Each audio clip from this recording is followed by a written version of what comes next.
মুর্শিদাবাদ জেলায় যখন বিজেপি তৃণমূল রাম মন্দির ও বাবরি মসজিদ ইস্যুতে ব্যস্ত, ঠিক সেই সময় ভাঙড়ের আইএসএফ বিধায়ক নওশাদ সিদ্দিকী ভিন্ন সুরে তোলেন প্রতিবাদের ঝাঁজ। মঙ্গলবার বিকেলে হরিহরপাড়ার কৃষণ মান্ডি মাঠে অনুষ্ঠিত অধিকার রক্ষার জনসভায় শিক্ষা, স্বাস্থ্য, বাসস্থান সহ সাধারণ মানুষের মূল সমস্যা নিয়ে রাজ্য ও কেন্দ্র দুই সরকারকেই তীব্র আক্রমণ করেন তিনি।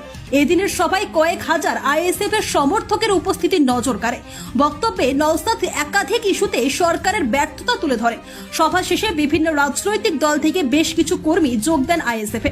বিজেপি তৃণমূলকে হারাতে তিনি বাম কংগ্রেসকে আইএসএফ এর সঙ্গে জোটের বার্তা দেয়। হরিহরপাড়া থেকে জব্বার শেখের report, Hariharpara Times Bangla. BJP এখান থেকে বিজেপিকে বার্তা দেওয়া হবে, কেন্দ্রের বিজেপি সরকার ভয় পেয়ে প্রত্যাহার করতে বাধ্য হবে এই আইন। কিন্তু দুর্ভাগ্য আমার ভাবনাটাই তো ভুল ছিল। আমার ভাবনা কি ছিল? যে মমতা ব্যানার্জি লিডার ওয়েস্ট বেঙ্গলের, তিনি সামনে থাকবেন থেকে ওয়াকাফের আইনের বিরুদ্ধে আন্দোলন করবে। নওশাদ সিদ্দিকীও কিন্তু মুখ্যমন্ত্রী হিসাবে আন্দোলনের ডাক দিলে নওশাদ সিদ্দিকীও ঘরে বসে থাকতো না। ওই মিছিলে হয়তো সবার লাস্টে নওশাদ সিদ্দিকীও দাঁড়িয়ে থাকতো।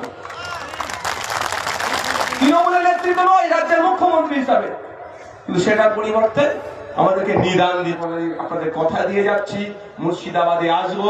মুর্শিদাবাদে আসলে নাকি কংগ্রেসের কিছু নেতার জ্বালা ধরে, সেটাও আমি বলে যাচ্ছি। জ্বালা থাকলে দোকান থেকে মলম কিনে লাগিয়ে নাও, আগামী দিনে আসতে পারছে।